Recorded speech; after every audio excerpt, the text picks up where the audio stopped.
Thank you for inviting me to the Canadian EdTech Summit. It's already the 15th edition, showing us this agenda isn't just hype, but it's of enduring importance. Also showing that you have been at this agenda right from the start.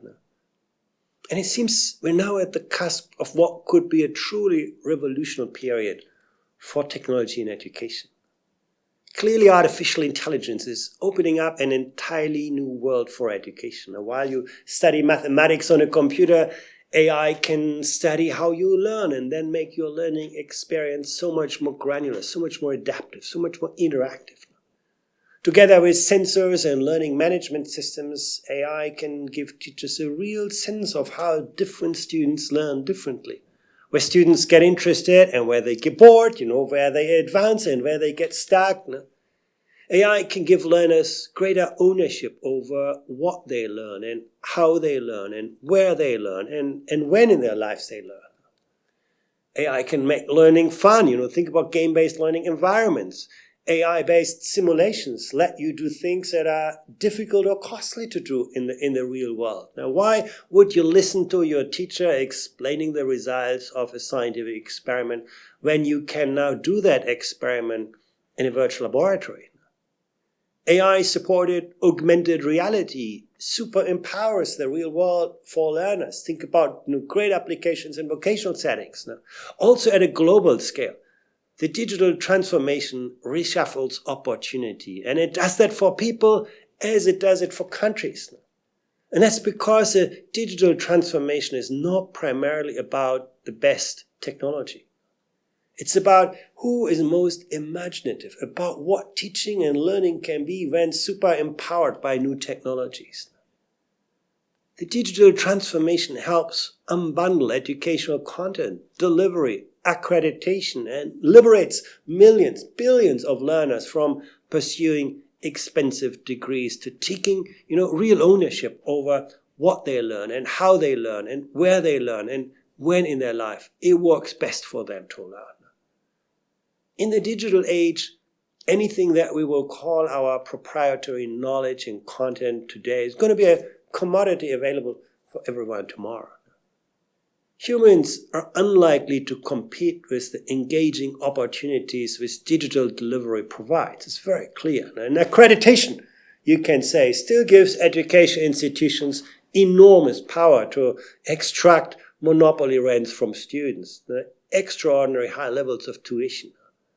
But, what if artificial intelligence and big data systems are going to track whatever we are capable of doing and then provide an instant and up-to-date portrait of our knowledge, our skills?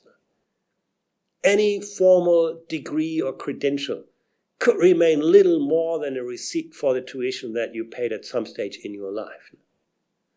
Imagine you combine digital delivery with stackable micro-credentials, with open learning accounts and portfolios, and you get a powerful engine for upskilling and reskilling. But clearly, we need to do more to advance the agenda. Now, the hardware needs to evolve so that devices are more present but less visible, less destructive for learners. We need to see that AI empowers learners and teachers rather than, disempower them. If you as a learner don't understand the nature of an algorithm, you're going to be soon the slave of that algorithm. And there's a lot we can do to advance the digital transformation in the analog world.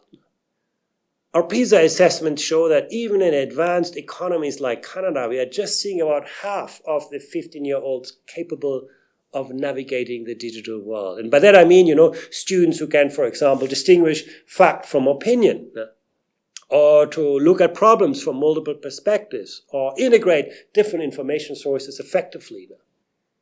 And in most countries, most of the 15-year-olds are also born in the digital world, but not digital natives. Well, you can say humans have always been better to invent new tools than to use them wisely. But never before had this such a direct consequence in the real world. Let's always keep in mind that technology is not a magic power. It's just an amazing accelerator, an incredible amplifier. It's going to amplify good ideas and good educational practice in the same way it amplifies bad ideas and poor practice. AI can help us make education more inclusive by making learning much more accessible and much better adapted to the needs of different learners. But the pandemic has also shown how technology can amplify almost any form of inequity in education. AI can super empower teachers as designers of the most innovative, creative learning experiences. Or it can disempower them to become the slaves of scripted lesson plans or algorithms they no longer understand. AI can help us reduce bias through better data, but it can also amplify and entrench bias. AI can connect us across geographic, linguistic, or cultural boundaries. But it can also sort us into echo chambers that amplify our own views and insulate us from divergent thinking, where innovation comes from. AI is ethically neutral. I just don't dispute that. But AI is always in the hands of people who are not neutral, teachers included. That's why the role of public policy in all of this is so central. Where this is going to end up depends on nothing more than on the frameworks and regulatory environments we put in place for all of this. And this is what your work here is all about. So we should think harder. How do we cultivate a more innovation-friendly ecosystem in education? How we can put together a framework for technology that provides well thought-out regulations that lead us to transparent, explainable, bias-free, socially negotiated applications.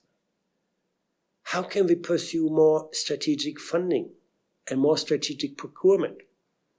How can we invest in co-creating smart, user-friendly, open, interoperable, and most importantly, pedagogically meaningful digital learning systems? And I know that's what the summit is all about. Thank you.